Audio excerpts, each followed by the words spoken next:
morning, everybody, or good afternoon for some people, or good evening for some people. We're here in New York City, as you can see behind the backdrop, though I'm not actually in Times Square right now. But anyhow, it's really a pleasure to see everybody today. And I know Wednesday's right in the middle of the work week, so we really appreciate taking the time now. We are organizing this event. There's an event happening in right now, the trailer that's been traveling from all the way from Iowa has arrived here in New York, and we've set that up, and it will be at Times Square in the next couple of days, and is sharing information on the streets. And we will be meeting with muted. Okay.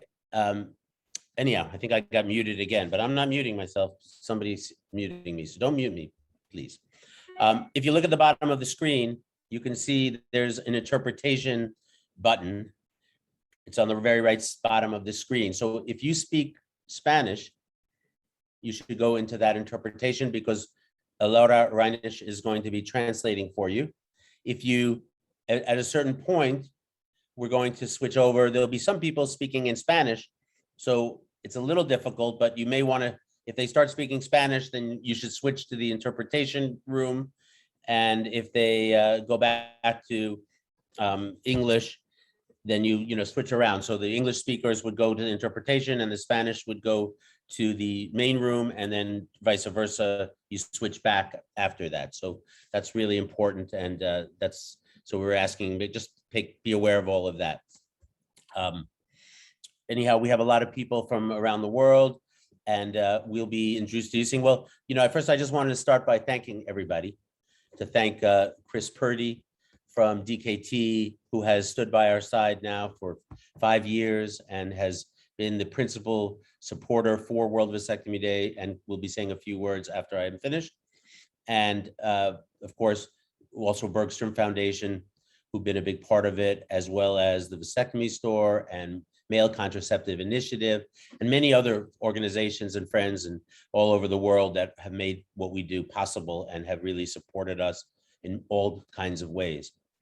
It's a very ambitious idea to try to insert conversations about men in the conversation about family planning. We all know it's important. It's not easy to do, but we believe it's super important. Our name is World Vasectomy Day, so it's all about vasectomy. And obviously that's a big part of what we do, but it's also about engaging men in positive conversations and positive behavior in all aspects of sexual and reproductive health. So without further ado, let me just pass the word to Chris Purdy. And Chris, if you're there, I don't see my screening isn't there, but if you're there, Chris, we'd love for you. It's your chance to shine. So please take the mic. Well, it's not my chance to shine. It's really World Vasectomy Day's chance to shine, and DKT is terribly proud to be a partner in this effort, and terribly proud to support what World Vasectomy Day is doing and trying to do. We've been doing this together for a number of years, and it just keeps getting better and better and more interesting and more dynamic. And larger, and it's really a pleasure to see all of the innovation that's coming out of it. As Jonathan said, first of all, as we know, it's not really one day. It's more like World Vasectomy Week. We may have to think about changing the name, Jonathan. But it's really more than just a week. It really is something that has a lot of longevity, and gets people thinking about these issues in ways that really don't happen otherwise in such a creative, fun, sex positive way around the world, and touches so many countries. I mean, I look on the screen here and I see people from all over the world, and it's quite exciting. One of the challenges, I think, in general in the family planning space, in the reproductive health space, is so much of the conversation so much of the burden tends to fall on women, and most of the contraceptives that are used are for women. Most of the technology, the research is focused on women, and for good reasons. They're the ones who get pregnant. But obviously it takes two to tango, and men have a huge role to play in supporting their partners, taking responsibility, and as World Vasectomy says, making this an act of love to support their families and their partners in finding the best ways to determine how many, if and how many children they want. And so elevating this conversation, bringing lots of people into the conversation is critical. And then also the practical issues of making sure that men know where they can get vasectomies, where they can get the information they need. And maybe it isn't a vasectomy, maybe it's learning about some other family planning methods so that they can work with their partners to get the method that is best for them as a family or as a unit. So again, we support you. We are looking forward to the next few days together, and wish you much success. And again, thanks to World Vasectomy Day for taking the lead on this around the world. I'm going to pass it over. I think I'm responsible for passing it over to Kojo Lokko, who's the executive director of the Challenge Initiative for the Gates Institute. So I think that's my job to pass it over to Jonathan. So, yes, it is. Over to you. Thank you.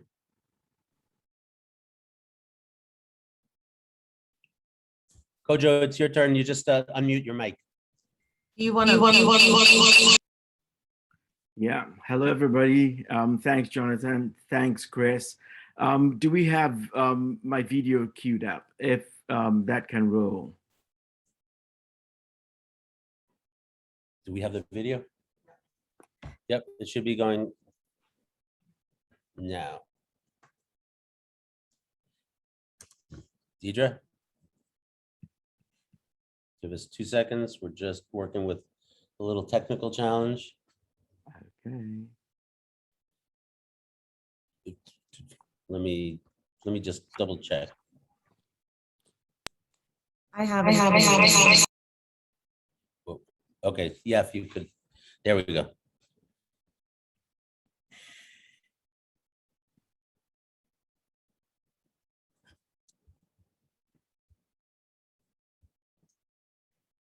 We start, there we go.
Wow.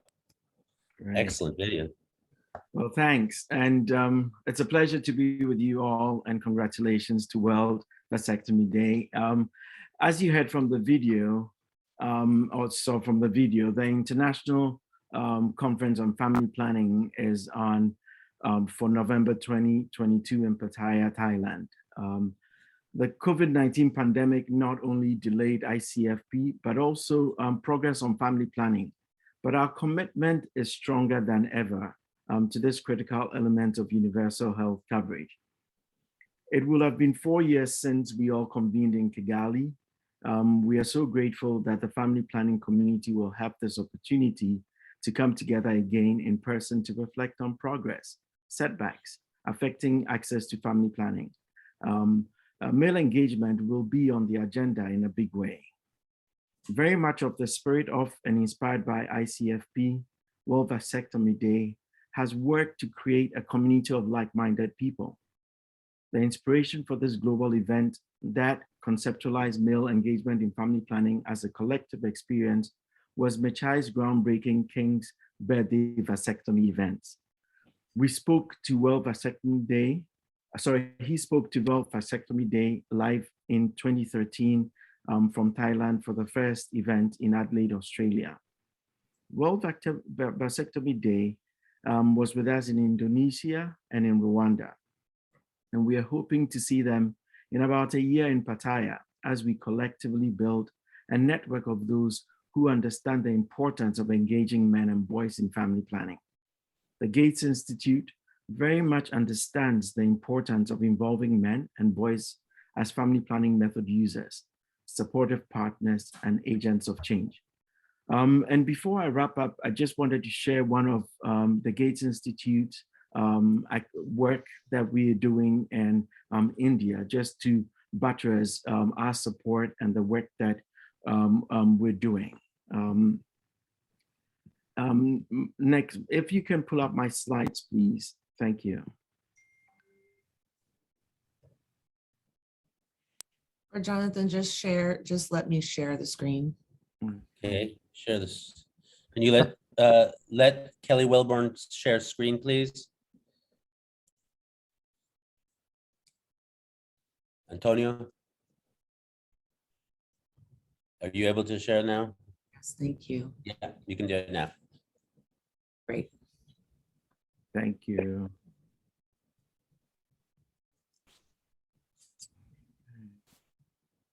There you are, Kojo. Yeah, so we're looking forward to seeing you all in Pattaya in November 2022. Okay, the Gates Institute's Challenge Initiative, which I'm sure most of you are aware of, focuses on sustainably scaling up family planning and reproductive health solutions among urban poor communities in 111 cities in about 11 countries in Africa and Asia. Male engagement is a critical component of the TCI approach. TCI is a co-investment model, and cities self-select to be a part of the platform, and they commit their own resources to their local family planning programs, which is then supplemented by TCI funds. City governments lead with the implementation of high impact interventions with coaching from support from TCI, and with the ultimate goal of local self-reliance. In Uttar Pradesh, in terms of the male engagement approach, and it's a more comprehensive program, but focusing on the male engagement approach, we're partnering with 20 cities in Uttar Pradesh with a population of about 32 million, and about 10 million of these live in slums. So our focus is more with the urban poor. In partnership with the Uttar Pradesh government, TCI engage men in their typical gathering points through urban community health workers, known as accredited social health activists, ushers. And primarily, what they focus on doing is increasing men's involvement in family planning, improve their awareness and voluntary use of non-scalpel vasectomy. The strategy really is to approach men in group settings, ensure adequate supply of services, and institutionalize male engagement strategy within the local government setting. We are happy to know that we've been successful in actively including this strategy in the annual implementation plan, PIP, of the National Urban Health Mission, along with the role of the ushers. The result has been tremendous. We have recorded about an 87% increase in non-scalpel vasectomy adoption by men in the 20 TCI cities from February 2019 to January 2020, compared with the same time period from the previous year. Due to this success, the UP government has since instituted a dedicated day each month for non-scalpel services at district level facilities. It was, of course, disrupted a little bit during the pandemic, and we're trying to get back onto that same schedule again. A few points to just consider. Just ensure long-term engagement and coordinated efforts from public and private sector. Leverage male gathering points, which I've said already. Use a broad male engagement approach to increase access to and voluntary use of contraception, and address cultural biases and expectations regarding men and their role in family planning. And this is the approach in UP, and we've seen, and I've shared some of these results. In the 111 cities that TCI is working in, male engagement is a central point. And I just wanted to share these few highlights of TCI, one of the projects under the Gates Institute. And again, to just say how excited we are to be a part of the World Vasectomy Day, and looking forward to having you all at Pattaya at ICFP. Thank you.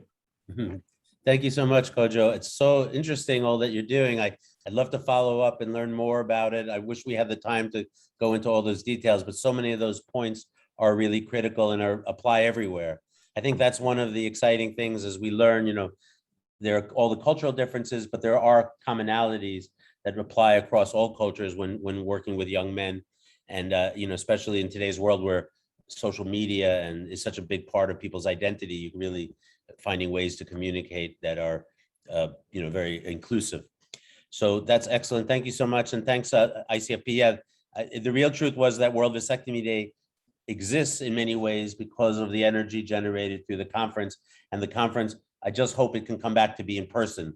These virtual meetings are important and they're useful. They're certainly easier to put on, but meeting people in person, there's nothing like it. So I do hope we'll definitely be there as long as you guys are there. And I'm sure a lot of people will be there with you. So thank you all. Thank you, Kelly, for this and the whole team, and Christina. You guys are amazing. And we've been really honored to work with you guys over the years too. So thank you so much. Thank you. As part of our, working with organizations, because we're a pretty small group. So the key to our success are connecting with organizations who are on the ground providing services. We have a lot of doctors who are excellent, who are part of World Vasectomy Day and are extremely active. But at the end of the day, the work is happening in the communities and with organizations located throughout the world. And one of those organizations is IPPF, which has a new entity that's based out of Bogota, and the director is Eugenia Lopez Uribe, and she's not able to join us today, but we do have a little message from her, and this is going to be in Spanish. So this is the perfect time to make that switch that I said. If you go to the bottom and move over to now, the people who speak Spanish should move into the main room, and the people who speak English, if you need a translation, should go into the interpretation room. So I'll give you a moment for that while our very excellent technician, Luis Alejandro, puts on the recording of Ms. Eugenia Lopez Uribe's recorded message.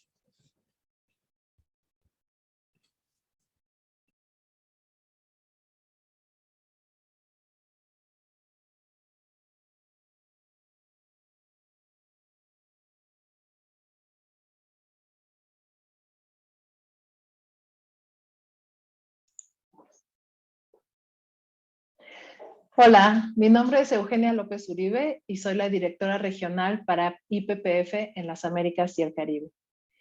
IPPF es la Federación Internacional de Planificación Familiar y es una organización que promueve los derechos y la salud sexual y reproductiva y aboga por el derecho de todas las personas para tomar sus propias decisiones en relación a su sexualidad y la planificación familiar a través de las asociaciones miembro y sus socios colaboradores en más de 140 países y 26 de esos están en América Latina y en el Caribe.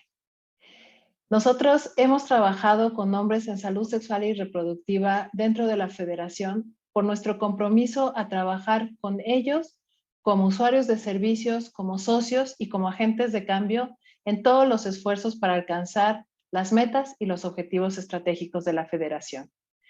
Esto se aplica a los hombres de todas las orientaciones sexuales, identidades de género e independientemente de su estado serológico. IPPF cree que además, para abordar la desigualdad de poder y género y los efectos en la salud, es esencial trabajar con ellos en la promoción de la equidad de género. Las estrategias y programas buscan desafiar las prácticas y estructuras que crean desigualdad de género y promovemos los enfoques transformadores de los roles de género.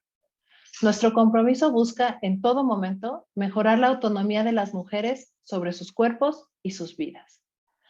Nos sumamos a la iniciativa porque tenemos compromisos y metas internacionales que están alineados con la Conferencia Internacional sobre Población y Desarrollo y en su llamado a involucrar más activamente a los hombres en la salud sexual y reproductiva, y también con el Objetivo de Desarrollo Sostenible 3.7, que busca garantizar el acceso universal a los servicios de salud sexual y reproductiva, incluida la planificación familiar, la información y la educación.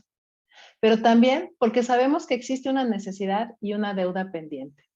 La prevalencia del uso de anticonceptivos para personas con órganos sexuales masculinos, como son el condón, la vasectomía y el ritmo, en parejas casadas es apenas del 17.6% para Latinoamérica y el Caribe. El promedio global es del 15.7%, pero estamos muy lejos del 30% que se observa en Europa y en América del Norte. Además, solo una cuarta parte de los métodos anticonceptivos en uso son para personas con órganos sexuales masculinos, y esta proporción no ha tenido cambios significativos desde hace 2 décadas. Más allá del uso de anticonceptivos, los hombres tienen menos probabilidad de buscar atención en salud sexual y reproductiva sobre diferentes necesidades, incluyendo el VIH, el cáncer de próstata, la infertilidad o el cáncer cervicouterino.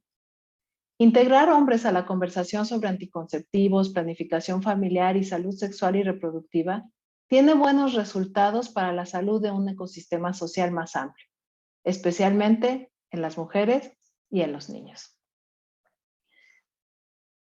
Hablando de vasectomía y nuevas formas de ser hombres antipatriarcales, a diferencia de otros métodos anticonceptivos en América Latina y el Caribe, la data desagregada nos muestra que la vasectomía se utiliza más por los hombres en los quintiles de riqueza más bajos que en los altos. Además, la vasectomía es un procedimiento altamente efectivo, relativamente económico y de bajo riesgo. Pero el conocimiento público y la aceptación sobre este método es escaso, y los mitos relacionados con los efectos secundarios constituyen un importante factor en su demanda. Las normas de género plantean desafíos para la adopción de métodos masculinos. Para ver un aumento en el uso de la vasectomía, es importante confrontar los mitos sobre las amenazas a la salud e identidad masculina que plantea el procedimiento. Por eso, es tan importante que existan los programas transformadores de género, porque los hombres que han participado en ellos han reportado un mayor uso de anticonceptivos, una mejora en sus habilidades de comunicación sobre sexo seguro con sus parejas y una reducción de violencia basada en género en su hogar. También pueden identificar algunas mejoras en su contribución a la prevención del cáncer cervicouterino. Conclusiones. ¿Qué es lo que necesitamos en el futuro? Bueno, pues necesitamos mejores sistemas de información alrededor de la salud sexual y reproductiva que tengan indicadores sensibles al género y que reconozcan la naturaleza no binaria de las identidades sexuales y de género de los hombres y de las personas en general. A pesar de que existen algunos avances, necesitamos invertir en nuevos métodos anticonceptivos reversibles para personas con órganos sexuales masculinos. Aumentar las opciones disponibles para hombres garantizará una mayor disponibilidad de medios seguros y efectivos para la regulación de la fertilidad a nivel de pareja y una mayor participación de los hombres en la planificación familiar. Necesitamos programas y servicios accesibles que sean transformadores de género y que atiendan a los hombres de todas las identidades, de todas las orientaciones y de todas las diversidades. También necesitamos iniciativas públicas que promuevan el uso de métodos anticonceptivos para personas con pene, que ofrezcan información verídica y sin estigma para retar los mitos que existen alrededor de ellos, especialmente de la vasectomía. Celebro mucho este espacio y celebro mucho también la participación de representantes de los gobiernos porque tengo la confianza de que van a pensar cómo se puede incorporar en las políticas públicas. Muchas gracias.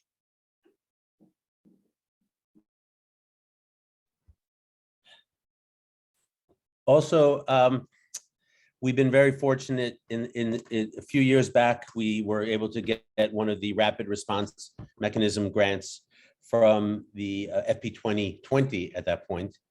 And that was usually, we took the grant, we brought it to Haiti.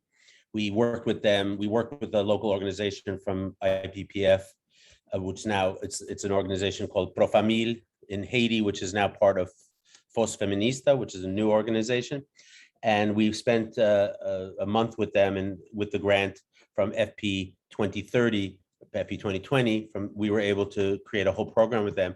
And it showed, Haiti's, they consider one of the most difficult countries to work, but we had enormous success there. And that was thanks to FP 2020. Now tomorrow, FP 2030 is launching their new sets of objectives for, well, it would have been 10 years, but now because of COVID, I guess 8 or 9 years from now.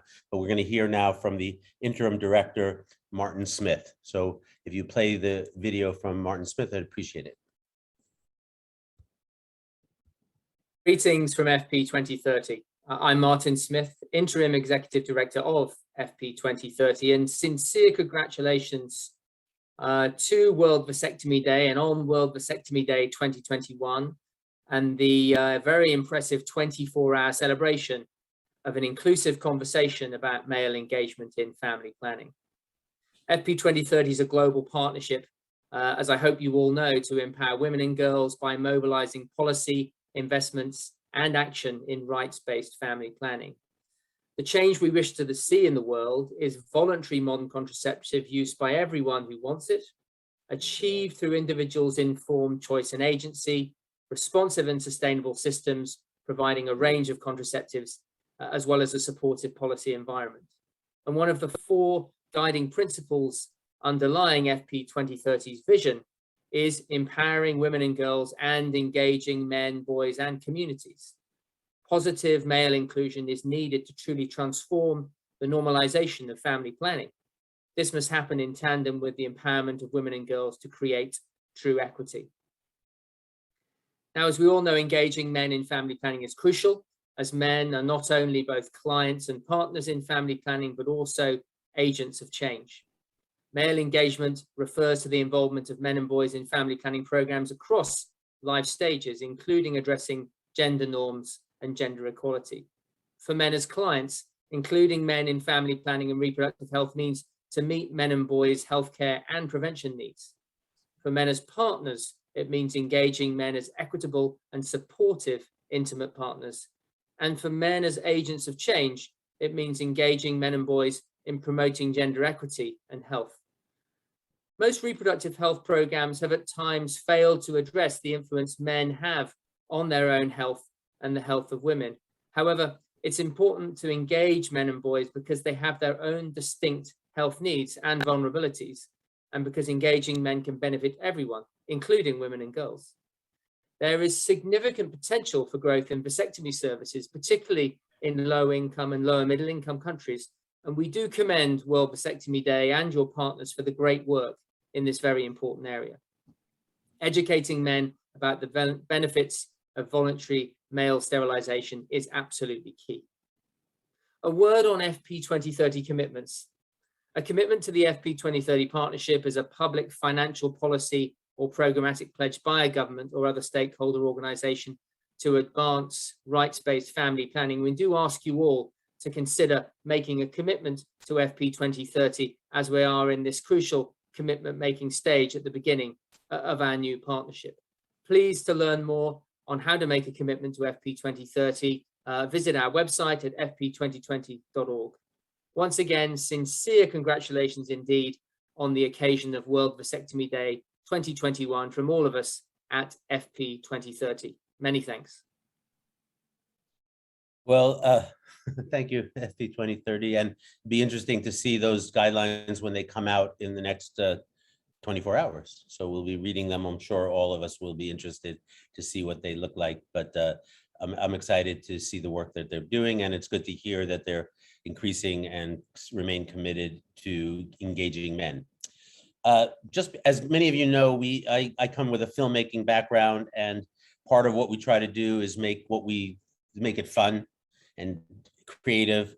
So we play around with media. We have right now, we'll go for a moment, if we could, to our van. If Escar is there, I'd love to see the trailer. He's got it on the corner of 17th Street in Union Square. You can see the video. Escar, if you're there, we'd love to take a look right now.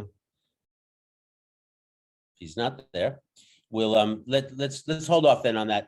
We'll look at it later. But in the meantime, we do virtual reality and we do augmented reality, and sometimes we just find songs online and we create kind of musical mashups. And this was a song that we found and then tweaked it for Vasectomy and gave it all the images. So here's this year's video called Vasectomy. So if you could play the video, Luis Alejandro, that would be awesome. It's 2-3 minute music video.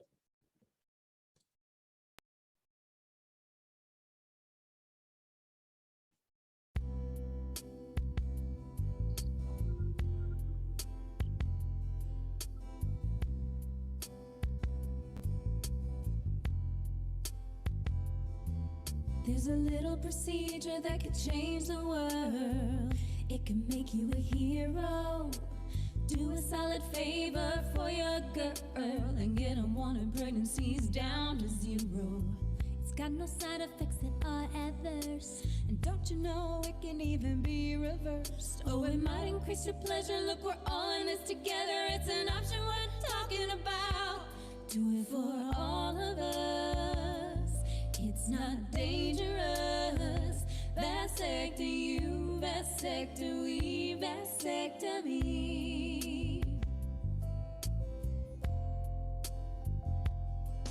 Yeah, there's birth control pills and IUDs, but those can make us sick and give us injuries.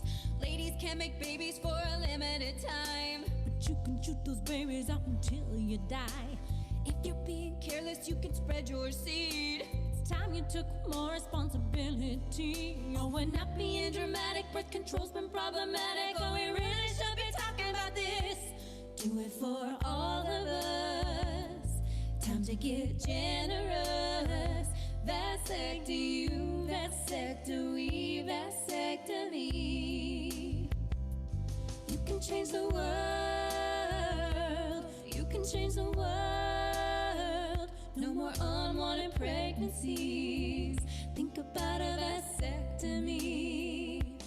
Don't want more children. Oh, you never wanted children.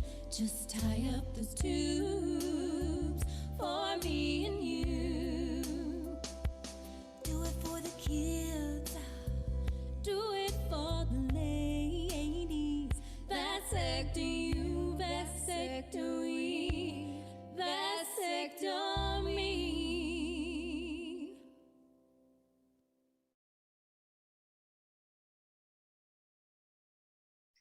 Woohoo!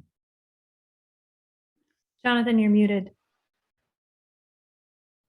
Anyhow, thank you for all that. That was our musical video. We've been trying to bring a little fun to what we do. It's just part of getting people to pay attention.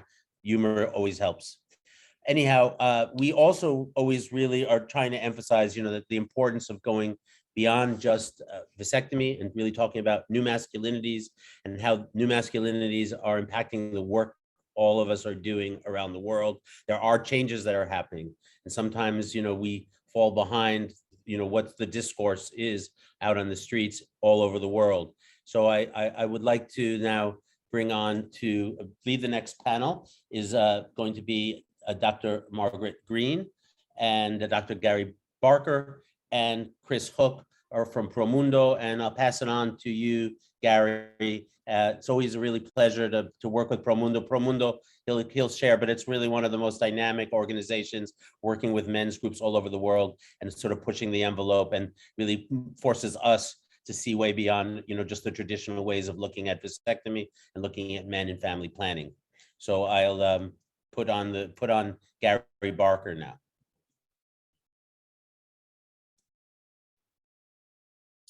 I think my colleague Chris is going to start us off. Chris, are you there? Or am I jumping straight into it? Nope. Hi, all. Very nice to meet you and be here. Jonathan, thank you so much for having us. Yeah, I'm going to share my screen in a second. So Gary and Meg and I have some slides, but I just wanted to, again, say thank you to Jonathan for having us. So my role right now is to introduce my boss, Gary Barker, who's been a leading voice in the work of engaging men and boys in advancing gender equality and positive masculinities. He is the CEO and founder of Promundo, who has worked for more than 20 years in more than 40 countries, starting in low-income favelas in Rio de Janeiro in 1997. Promundo has grown to be a global technical assistance partner to community-based organizations, UN agencies, governments, and everyone in between. And really our roots are in defining new masculinities, transforming those masculinities, and focused on sexual and reproductive health and rights, which, as we know, connects to everything in our lives, our relationships, our relationships with our partners, with our children, our relationships to our communities. Gary was most recently a commissioner on the Guttmacher Lancet Commission on Sexual and Reproductive Health and Rights, and spoke in that capacity at the most recent in-person ICFP in Kigali. And so I want to turn it over to Gary to give some opening remarks, and then Meg and I will jump in on some on a brief presentation. Thanks, Chris. And Jonathan, congratulations for just the interest and the expanding voice of World Vasectomy Day. We're honored to be part of it and thrilled to lend our voice to it. And I loved the video right now because I think it says, a lot of what Promundo does as an organization, which is to find and insist on the benefits of gender equality in men's lives as well. That this is about calling men out when abuses and harms and indifference are shown by men, but to call men into what we all win when we embrace gender equality. And I think what World Vasectomy Day does is to make it clear. This is not just a vague thing we're talking about of men being involved for gender equality, but they're clear things that we want. And those include healthy relationships, men's full involvement in caregiving, full and equal involvement in caregiving, full support for women's rights around the world, men's voice as well in terms of women's right to choose and abortion access, which we know is under siege in this country and many others. And to do that with a lens that men are not walking problems, but men are part of the equation. And I think your video and all the messages are certainly about that. And so, I'm thrilled that we can lend our voice to it. And, I think I smiled at the end of the film because I think it does give us a moment of optimism when, I don't know about all of you, but it is, there have certainly been lots of months and still some months happening around us between COVID and the recent conversation around climate and what we know about right-wing movements in many parts of the world pushing back against the gains that we've made in terms of gender equality, to acknowledge, and I think, Jonathan, what you and the campaign and the day tap into is a belief that men can be our better selves, that living respectful, loving, caring relationships is not something foreign to us as men, but actually is really what we're after. So it's with that message that I'm thrilled to lend some of our conversations about how we've been reflecting on it, looking at how policies can get better, trying to push the reproductive and sexual rights field to think more boldly about engaging men as partners, not just as an afterthought, not just as a kind of passive bystanders, but really active in this and fully embracing equality, whether in their intimate lives, their family lives, domestic lives, and as political activists together with the women's rights activists who have led the work to push for all women having access to the reproductive health services they need. So with that, I'm happy to hand it back to Chris and Meg And again, Jonathan and the team from WVD, we're thrilled to be part of this, and we'll continue to support it going ahead. Thanks.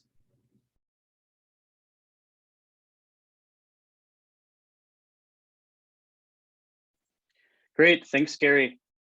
I want to make sure that the screen sharing is working okay. Yeah, getting a nod from Meg. And I'm going to now turn it over to my colleague Meg to take us forward. Really great to be here with you. Great, thank you. Thank you so much for taking the time to be here today. And thank you for giving me the motivation to clean up my office during times of COVID. I know that when I say that, this resonates with others as well. So thank you.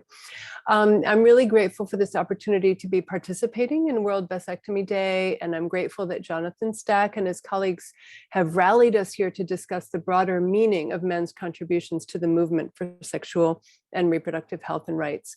And what I am going to focus on today is Promundo's Getting to Equal initiative on men and sexual and reproductive health and rights. Next slide, please, Chris. So men are not visible in the sexual and reproductive health and rights arena the way they need to be. And the intention of the Getting to Equal initiative has been to look for ways to shift and energize the conversation to get past some sticking points about why men and sexual and reproductive health and rights do indeed belong in the same sentence. We also wanted to ensure that when practitioners, researchers, and policymakers talk about men and sexual and reproductive health and rights, they're highlighting gender equality and a gender relational understanding of sexual and reproductive health and rights. We also wanted to affirm that men matter to sexual and reproductive health and rights for everyone, which is a point that's really key for advocating with health providers, policymakers, and gender equality advocates. And in the other direction, we wanted to demonstrate how important sexual and reproductive health and rights are to men, which is key for advocating with men themselves, as well as kind of ordinary people who we're all embedded in assumptions and limitations of our respective cultures. So we started this initiative off by conducting research that gathered together everything we know about men and sexual and reproductive health, with the thought that there must be clues in there for getting unstuck. Next slide, please. So men's important to sexual, if I may use the acronym SRHR, sexual and reproductive health and rights, is being recognized more than before. So again, we're really wanting to understand why SRHR is not viewed as important to men. So to start the initiative off, we conducted research and developed this framework organized around these main areas of SRHR. And we collected existing research and data on, down arrow, please. First of all, men's bodies. So in this area, we're looking at data on how boys learn about their own bodies, the respect for their bodies, respect for others.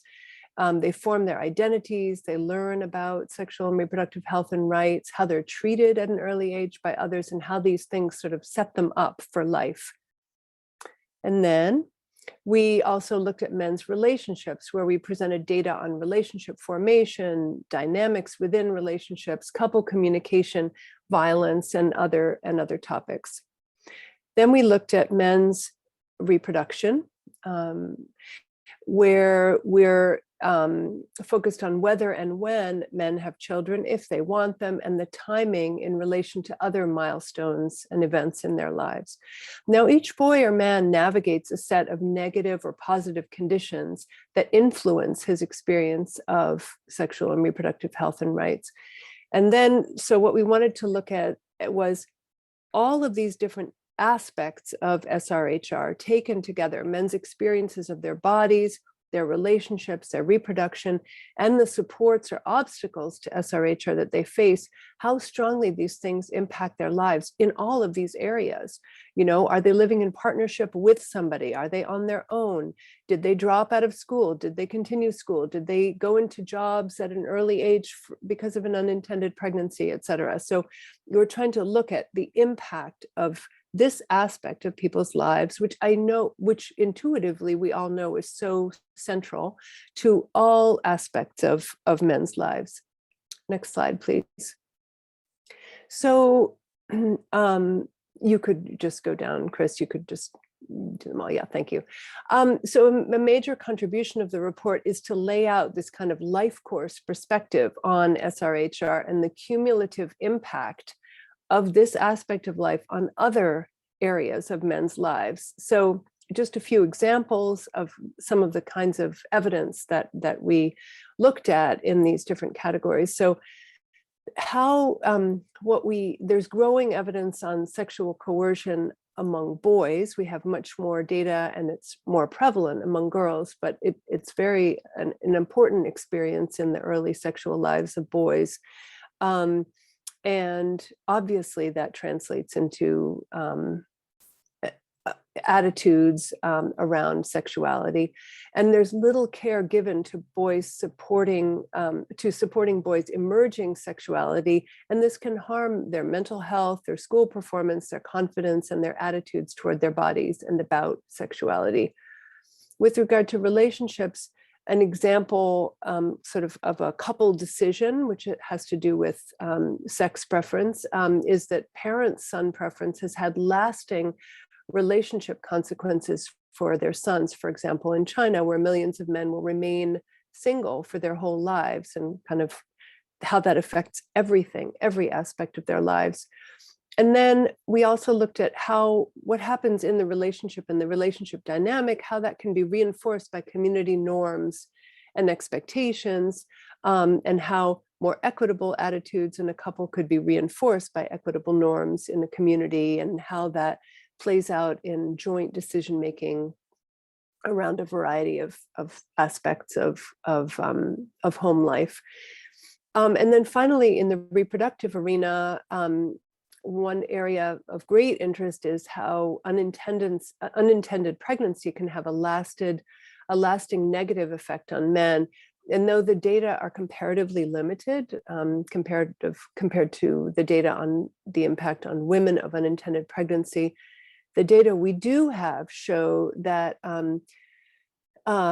unintended pregnancy can limit men's participation in caregiving because of the tension that it introduces within the couple. And data on the impact of adolescent fatherhood shows that there are penalties to being an engaged father. So adolescent fatherhood tends to contribute to increased employment. So boys leaving school, engaged young fathers leaving school and going into jobs that might not be as rewarding or well paid than what they might have done had they not had that experience of unintended pregnancy. And it reduces their schooling and long-term income and employment prospects. And then partnership and childbearing, whatever it is, whether men have children or don't, whether they want to or don't, those experiences and living arrangements connect to various measures of men's well-being across their lives. So, the ripples throughout men's lives are very long-lasting. Next slide, please.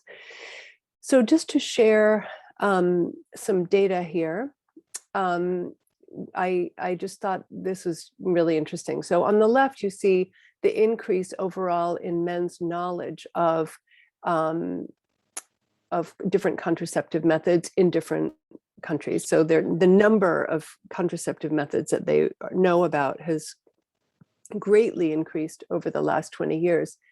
Yet if you look at the graph on the right side, you see the trends in male and female sterilization over a similar period. So there's this complete polarization on sterilization, yet even as men's knowledge and appreciation of different methods come into focus. So really, this is an opportunity for us to think about the gendered values and attitudes, the connections between gendered values and attitudes and the sexual and reproductive health and rights outcomes that we measure. Next slide, please. So just kind of speaking in very broad terms about what some of the implications of our effort to reframe are. First, at the advocacy level, that there's a cultural shift that needs to happen, that that we both exclude men in many cases from the narrative, from services, et cetera, and men themselves are disengaged. So how are we going to overcome that? Men and boys need to know much more about sexuality and healthy relationships, and to question gender inequality and restrictive gender norms. And comprehensive sexuality education is for everyone of any age. Just throughout my work in this field, have been really struck by the need for comprehensive sexuality education, both at the early end of the age spectrum and among adults. With regard to services, there's a great need to respond to men's needs and to prioritize gender transformative programs. And services can challenge harmful gender norms by how they engage men, how they manage any hint of violence in relationships, how they treat and care for gender and LGBTQI people, and in general, sort of how that human engagement in the service context is extremely important for modeling the kinds of relationships and respect that we're looking for. On the policy level, there's a need to reframe the connections between men's lives and sexual and reproductive health and rights, and a huge opportunity to just think about how this, how it's possible to change the story kind of in every communication around SRHR, and the need to invest in health and education and talk about sexuality and think about empowerment for everybody as measures of success. And then finally, on the research side, there are a number of blind spots. We don't know we in general don't know nearly as much about boys and men as we should. And as I say, I think there's a very important need to build the evidence on men's contributions to sexual and reproductive health and rights, as well as understanding the impact of this aspect of their lives on men themselves. So I'm talking about programmatic and policy implications. And now my wonderful colleague, Christopher Hook, who's Strategic Growth and Engagement Officer with Promundo, is going to talk about a kind of an instance where this work has been applied in policy. Chris is a great advocate for this work and a really creative thinker. And please take it away, Chris. Great. Thank you so much, Meg. It's a delight to share the floor with you and to be here with all 105 of you out there. So my name is Chris Hook. I use he, his pronouns. And I work with Promundo, both as in the business development capacity, but also I support our technical teams around engaging men and boys in sexual and reproductive health and rights. And I had the pleasure when I was a consultant for Promundo to guide some of the original documents that Promundo's developed in the past few years around exactly what Meg has presented. Reframing the sort of the connection between men and family planning as men in relationship to their communities, their families, their partners, their children, etc. We know the use of family planning and contraception is only one decision that men and their partners make in their reproductive lives, and there are many, many more that relate to power and gender norms and the ways that these norms and this power is reinforced in the institutions they inhabit. And we thought of that framework around, gender transformation, gender transformative programming, targeting people for their family, their lives around family planning. And we wanted to apply that to a specific, something concrete. And so when we were, looking at the lay of the land, the sort of the necessity at an international level to be engaging men, we saw that there had been sort of this flow of interest in engaging men, starting from ICPD 1994, and then into 1999, talking about the importance of communication between men and women. Fast forwarding to 2015, when one of the guiding principles of family planning 2020 was rights and empowerment and men as pivotal partners. The Guttmacher-Lancet Commission, recognizing that SRHR is too often considered a women's issue, right? And so this puts both the onus on them to keep themselves and their bodies safe, and at the same time, allows men to sort of skip the conversation entirely in the institutions that they inhabit. Very, very proud to see that for FP 2030, sorry, that should be FP 2030. One of the guiding principles is that positive male inclusion is needed to be normalized in family planning. Sharing the burden of the decision of the implications of family planning, and happening sort of in a overall framework of women's autonomy and choice. But again, we wanted to look back at FP 2020 to see where were those country commitments? How did they fall within a framework of men, gender, power, and family planning? How did we fall short as an international community on some of those commitments? And where do we succeed, and what lessons does that teach us for the next decade? And so Meg and I, in partnership with our co-authors Tim Shand and Karen Hardy, developed a paper looking at how men and boys were engaged in country family planning commitments and implementation. As you all are aware, countries embarked upon an effort at some point in the last decade, and to sort of set out their family planning commitments, and then to sort of re-up those commitments as they were measuring and monitoring their impact.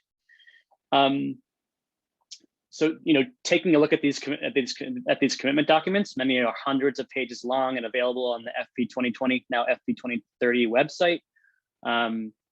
Looking at these commitments can help us to understand how men and boys were at least planned to be engaged. And so we looked at several CIPs, we'll call them, country implementation plans, DR Congo, Ethiopia, Kenya, Niger, the state of Nigeria and 3 states, and the state of Pakistan and the 4 states in Pakistan. We looked at the domains of male engagement vis-a-vis policy and advocacy.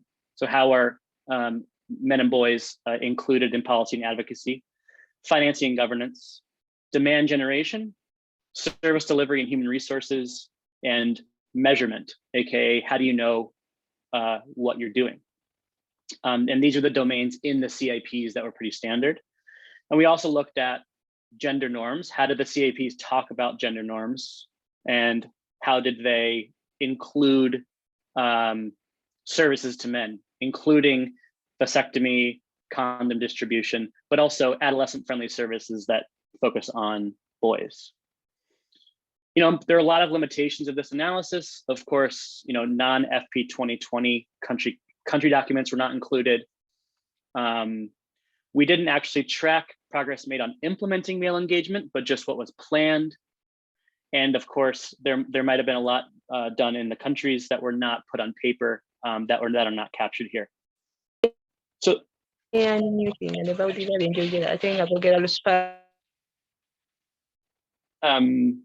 so we looked at we did a textual analysis. Please, could people No, please, a lot of people, some people are typing messages in a language I don't it's important to mute your mic, please. Sorry. No problem. Sorry about that, Chris. Oh, you're good. So, we using sort of a textual analysis technique, we looked across all of these CIPs, and we found some common themes. So first, there is strong demand generation programming engaging men. So that could be social and behavior change communication campaigns. That sort of asking men to maybe accompany their wives to antenatal visits or to uptake condom use. But this demand generation programming lacked a focus on gender norms and power. So sort of getting men to critically understand the power that they hold in their households, in their peer groups, etc., would greatly improve the demand generation programming. Advocacy with leaders for SRHR was a very strong component.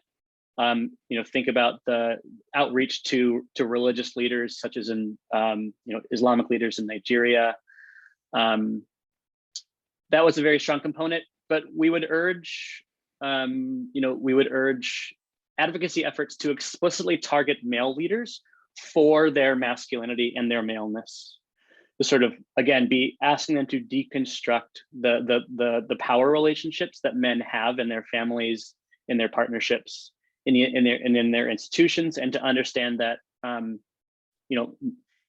even within institutions, male leaders often have more privilege and power, and that can be used to advance sexual and reproductive health for all.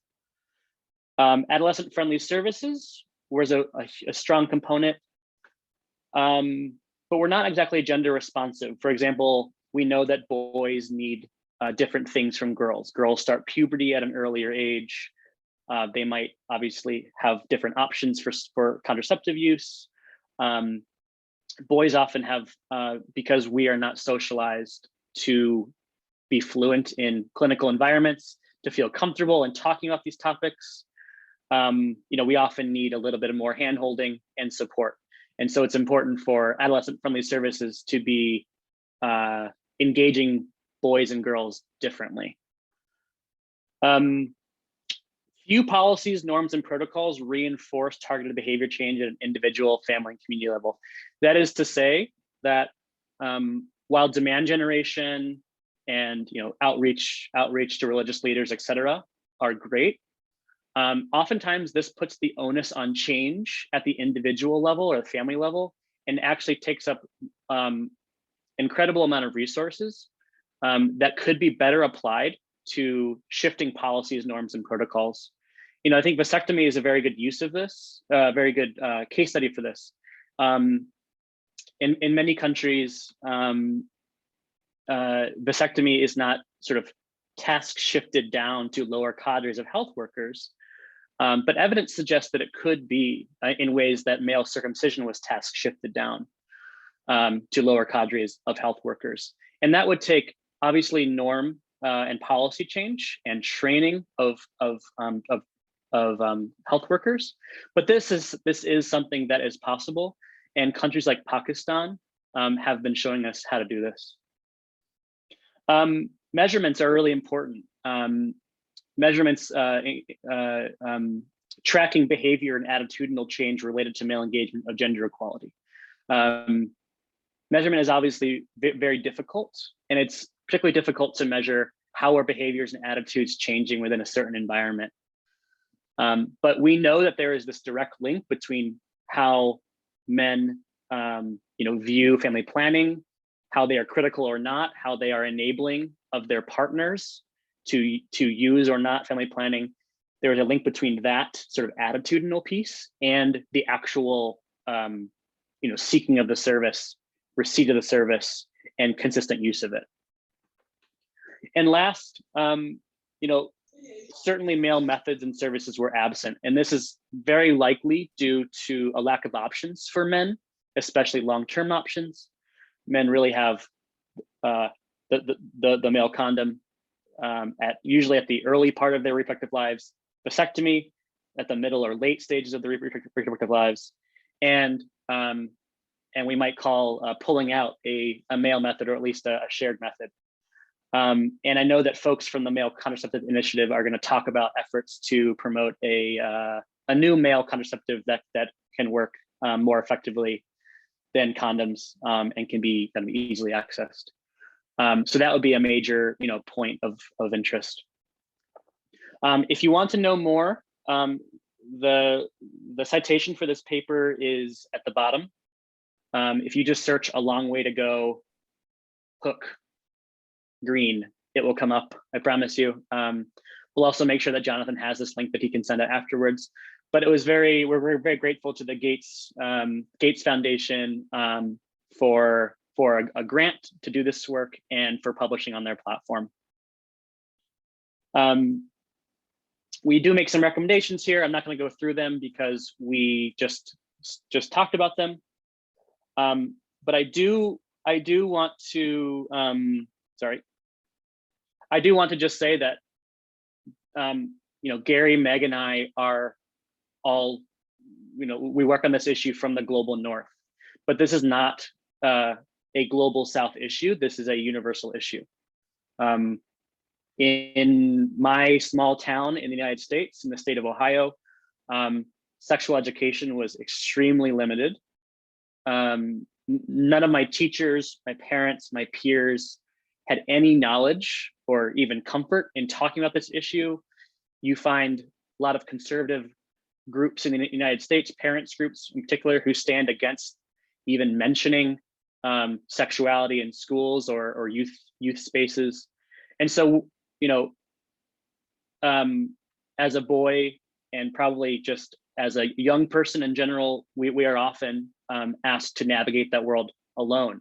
It's very deeply shameful and scary. And there are countries that do this well, and there are communities that do this well. And I would strongly encourage us all in our communities that we work in to use the privilege and power that we have to make sure that men and boys, women and men are all having healthy conversations around consent, autonomy, a women's right to choose, and so sort of project us forward in a sort of a more positive future for all. So before we close, we just wanted to end with a few questions. Just to be thinking about, do you have evidence of your work of the long-term impact of men's SRHR on other aspects of their health and lives? And how could that evidence help to shape a new way of positioning men in vasectomy? And why didn't we find more male engagement approaches in the country plans? How do we square those results with the stated commitment to a rights-based paradigm? And what other research or work is needed in general to understand the practical considerations around the implementation of male engagement approaches at the country and regional level? Jonathan, I'm not sure if we have time to go into these questions, but I'll turn it back over to you and to take it forward. Thank you very much. Thank you, guys. That's amazing work and so relevant to everything we're thinking about here. I guess we have time to go over the questions. I'm curious as well if people have questions. We do have a little bit of time. We're running a little late, and we're trying to speed things up because of people's schedules. But I was just wondering if anybody had any question. You can raise your hand. We'll pick you to choose to ask questions. But and anything, Chris, if you want to field questions, or you want to just exactly sure. If you have those questions answered that you asked yourself. Sure. Meg and Gary, if you're still on and want to turn your cameras on and unmute, maybe we can have a brief discussion with what's out there. So I see a question in the chat from Ana Cecilia Velasquez. How can we work with you in other countries? This is a great question. I'll share my email in the chat. Please feel free to reach out and we'll schedule a time to chat. But thank you for your interest. Are there other questions? I see a hand raised from Princess Rihanna. Yes, thank you for this opportunity. I was just also wondering about the same question you have just talked about, because we're also running an organization here in Uganda, and we're wondering how best can we work with you, because our organization is advocating for people in prisons, and I'm wondering how can we work with you closely to look at issues regarding SHR, regarding sexual reproductive health issues in prisons. Thank you. Meg, do you want to jump in? I'm sorry, I just wanted to clarify. Did you say sexual and reproductive health in prisons? Yes. I guess there also it would be really interesting to know about your work, because if we knew a little bit more, then we could brainstorm about how to collaborate. So I also will put my email address in the chat, and you could please get in touch and share any materials that you could, and then we could advance that conversation. Thank you. Yeah, thank you, Princess. Yeah, feel free to please do reach out. We'd love to chat with you. I see a hand raised from Kiza Blair. I'm sorry if I'm pronouncing that wrong. No, you're actually pronouncing it well. Hello, everyone. Thank you for that background. It's really eye-opening session. I'm called Kiza Blair. I'm a doctor in Uganda. And I was wondering how we can actually bring more health workers on board, especially in African societies, where it's more of a rigid system. You know, something like vasectomy is not something that is embraced by many cultures, and one of them is the African traditional culture. So if we can have maybe having doctors forefront, facts about vasectomy and their overall involvement in sexual reproductive health and rights, that would be really exciting. So I was wondering if you have plans of collaborating with doctors in especially African societies to try to push male engagement forward. Thank you. Yeah, I'll jump in on that question. We as an organization don't do much work directly with doctors, but we do partner with a lot of organizations that do work with healthcare professionals. One of the examples that we can share, and we can either post that in the chat or direct you to our website, is work around engaging men as fathers. We have a big partnership in Rwanda with the Ministry of Health and their maternal and child health program on using the pregnancy moment and the expectation of a child to engage men in parent training. That it's the couples that we engage, but half of the sessions are with men only. And it includes discussions about family planning after the birth of a child. So discussions with the couple about plans post birth of a child, and have gotten really, really strong results from a randomized controlled trial. Based on that, we're working with the Ministry of Health in Rwanda to take that program to scale, to make it a nationally available training program for parents of newborns, with a particular focus on engaging men. And as I mentioned, engaging a conversation about reproductive health as well. Would be glad to put you in touch with our colleague based in Rwanda, who does do some training and support. And then of course, the organization that leads that work is the Rwanda Men's Resource Center, ROMREC. And they also do a lot of training in the Great Lakes region. So we'd be glad to make those connections and see if there's any ways to partner. Chris, if you post the, with your contact information there or any other resources, we'll be glad to post those in the chat. Meg or Chris, not sure if you want to add anything to my comments. Yeah, I should also just say that, we have also done trainings with healthcare institutions, with doctors and nurses as part of the Program P approach that Gary's been speaking to sort of help them facilitate a more male-friendly service environment. There is a really, and I'll link to this resource, but there is a great resource, a clinical package on engaging men and boys that was developed by Promundo and IPPF and a few others a few years ago. But that's certainly a part of Program P, is sort of preparing the healthcare institution in general to be embracing men's roles and all of this. But please do reach out. I put the link of our email of our colleague. You can also reach out to me and Meg, those emails.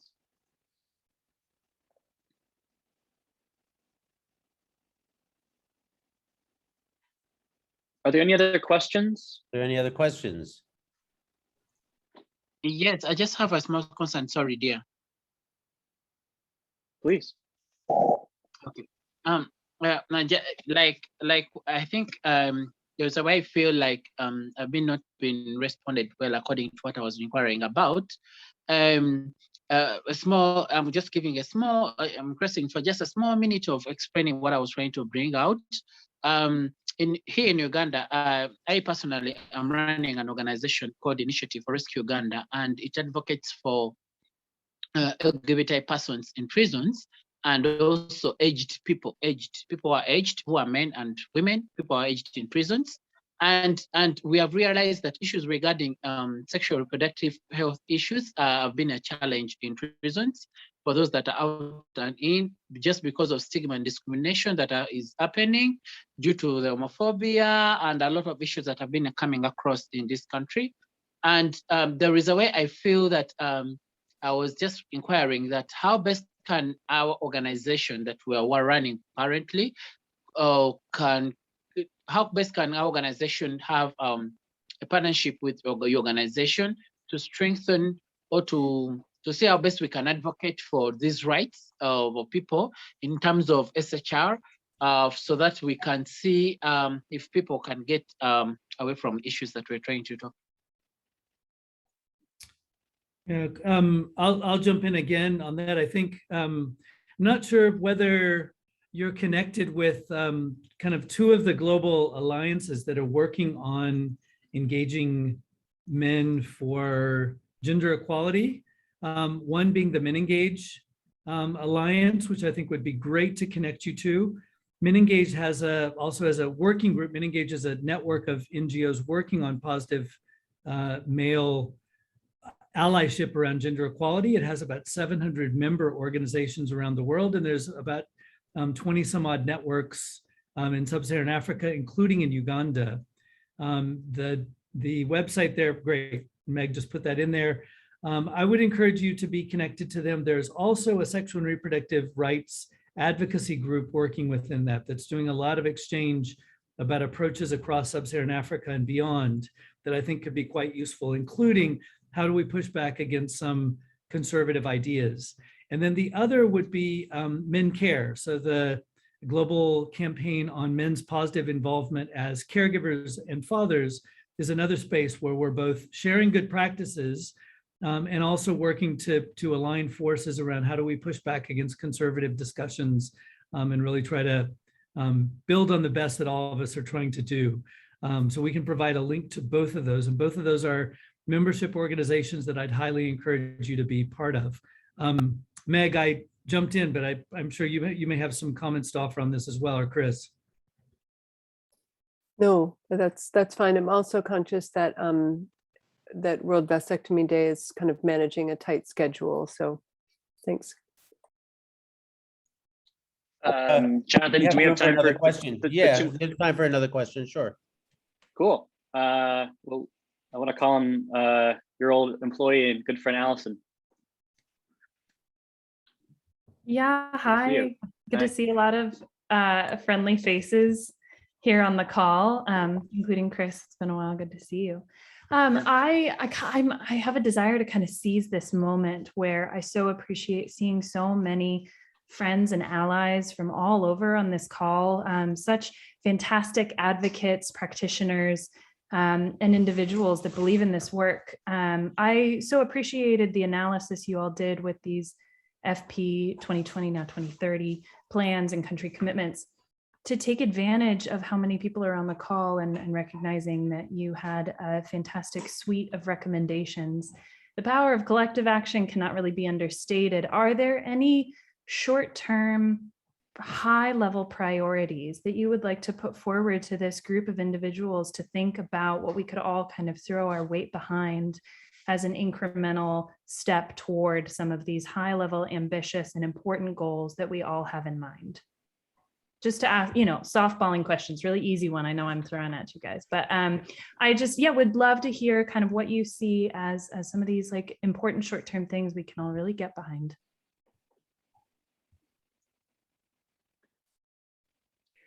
I don't think this is short-term, but it's certainly important. It's the thing. It's comprehensive sexuality education and just having everybody more fluent in sex, sex talk, parents being able to speak to children, partners being able to speak to each other, knowing the vocabulary. That is just the basis for everything.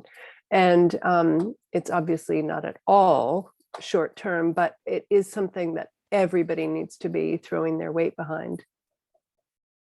Can I jump in as well? I just want to say that I think, part of what World Vasectomy Day has, and I think Chris Purdy said it before, it may not be the perfect title for what we do, because it's starting to, it's more than a day, it's more than a week, and it's really trying to be more than vasectomy. And that's why it's so important to work with Promundo, because we have certain skills. I think the vasectomy is a hook that gets people's attention, and it's a very concrete way men of a certain age can engage in something very real. But actually, all the other things that you guys are bringing up are really, the work we want to be part of and support.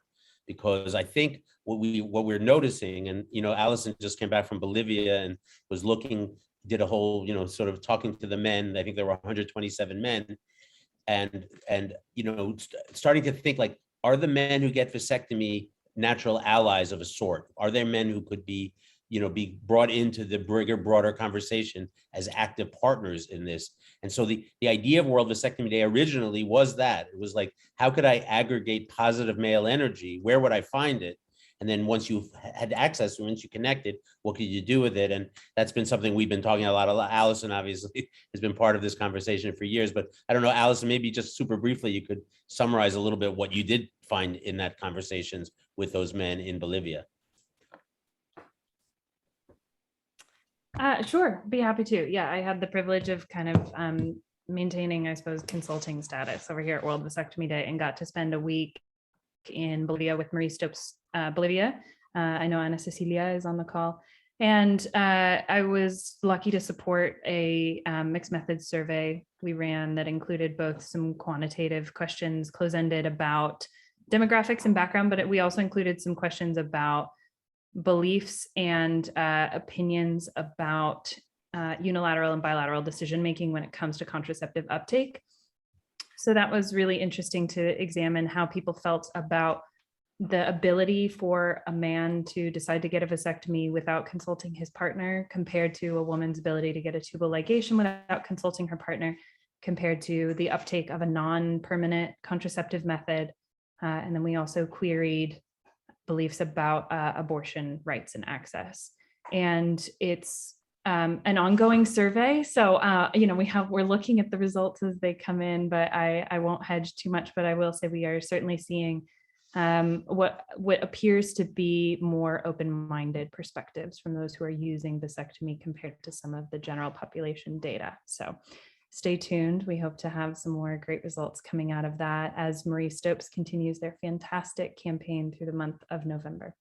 We still have time for one more question. So I see there's one more hand up, and somebody else. I'll say one of the really nice things and satisfying part of our work is, as we travel from country to country, we meet extraordinary leaders, and they may not always stay with World Vasectomy Day. They go out into the world and find their own work and elsewhere, but they do bring a sort of a consciousness and awareness what they've learned in engaging with men and the program. And for that, I'd introduce Maria Fernanda Mafe, who was our country director in Colombia in 2019, did an awesome job and has gone on to do even more extraordinary work, working out of the mayor's office in Bogota. So there you go, Mafe. But your voice, you got to take mute. Thank you so much, Jonathan, and hello, everybody. It's so good to see you as well. I was wondering about the recommendations Christopher mentioned in terms of what are the things we should consider in terms of working with men, and how can we measure all these shifts in the cultural realm, which are the most the most difficult to transform, right? And as Margaret was showing, knowledge doesn't necessarily mean change or behavioral change, and I think that's a major thing to consider. So I was wondering, what are the learnings that you have in terms of how to measure, and what are the challenges in terms of those cultural transformations. I run a Línea Calma in Bogota, which is like a hotline for men. And we are dealing constantly with resistance from men to ask for help, for example, in the emotional perspective, but also to shift these ideas of what it means to be a man. So I was wondering if you could, Gary already shared in the chat all the resources. Thank you so much, Gary. But I would love to know your thoughts and your learnings in terms of these questions on how to shift the cultural perspective. The crystal foreman is not available. Record your message at the tone. When you are finished, hang up or press pound. Oh, I don't know what that was, but Gary, do you want to talk about the gem scale? I think this is a good moment for that. Yeah, Maria Fernanda, great to connect, and we've followed the Línea Calma from afar, and think it's a great initiative and a fantastic model for other countries. So yeah, thank you for that initiative, and do keep us informed as you continue to learn from it. Meg and I did a presentation earlier today with UNICEF, thinking about socialization and gender norms, and some of our reflections around, how do we shift? I think we could talk hours, and you're certainly doing some great work, and I know the Municipio de Bogotá is trying to do some interesting things on it, and I think that's the big question. One of our learnings is trying to see them as, I think we often hold up gender norms as having sometimes more power than they do. And we often see a huge gap between what boys and young men and even adult men say that they were learned, that they were taught or they learned in terms of what it means to be a man, and what they say they individually believe. And wherever we've asked that, there is a gap. There's probably 2/3 of boys, men who say, yes, I've been told that a real man does all these often harmful things. But if we ask them what they do, it's typically a lower percentage who report that they believe those things. And I think, starting campaigns that play on that norm attitude gap, and we'll come up with some clever name for that gap. But I think that space is where we have the chance to build on the fact that young men, adult men get that these horrible norms about masculinities are impossible. We're all taught them, many of them, of course, we do live out, but that there is a space between what we're taught and what we actually believe is the right thing to do. So I think if we can find a way that we call men into that space that says, the better thing to do, how to get you called into that. So I think campaigns that play on that, not you're causing harm and you need to stop doing it. Yes, sometimes we have to do that. But more important to me is to say, most of you think this is not okay. Let's keep building on that. Let's call you into, and I think, World Vasectomy Day is a great one on that, of kind of making it normal. Lots of men in many cultures say, this is not my responsibility. I don't have to, it causes harm. I think the best campaigns are those that say, many men in your setting do this. Many of us believe in it. It's a good thing to do. Join us. And I think it's, just from a marketing point of view, it's such a way that we as men want to connect.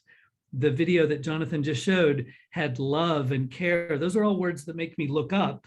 Whereas if I tell a man, hey, come, let's have a conversation about accountability and rights and respect, most men are going to look the other way. I want them to come back to rights and respect and accountability. But I'm going to start with, we can help you be better. We can help, kind of touch into the things. And I think you're trying that with the Línea Calma. is really to say it's okay to reach out for help.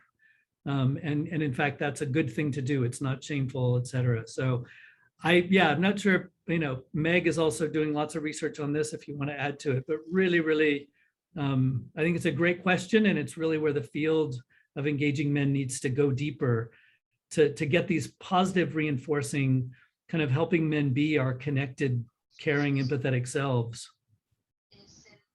Thank you so much, Gary. Yes, I think that's, and having the opportunity to share and to listen to other practices and learn is so valuable. From Bogota, we would love to share a mini series that we connected with the idea of seeking for help in the emotional realm of this conversation. So we would love for people to watch it as well. It's in Spanish, but I think it can kind of like add to the reflection on how to connect men with this conversation. Thank you so much, and congratulations for all the work. We learned so much from you. Excellent. Well, we have the bad news is that unfortunately, because of conflicting schedule, Dominick Shattuck is not able to speak. Good news, of course, it gave us a little bit more time. So I was really glad that we were able to have that conversation. Christopher and Gary, Meg, it's awesome to be working with you guys, finding really concrete ways to share information and share networks so we can really build something together. I just wanted to say that we even were thinking, we're dreaming up an idea for Friday to do this 24-hour event when we're going to be visiting countries all over the world to start to think about how kind of create a shared document. And we've been starting to work on that and just try to think of like really to put our forces together, both, conceptually, idea-wise, and really on the ground kind of work. So it's exciting to be starting this conversation. And I think the timing is perfect because of FP 2030, starting around the corner. But, because we had asked Dominick to discuss the kind of the state of vasectomy around the world, and he's not there, but everybody knows Dominick Shattuck. He's been a real good friend of World Vasectomy Day for years. We're going to do the survey now, which is a kind of based on the conversations. We're going to put it up there. So if everybody could quickly answer these questions, it'd be really helpful. And then we'll continue on.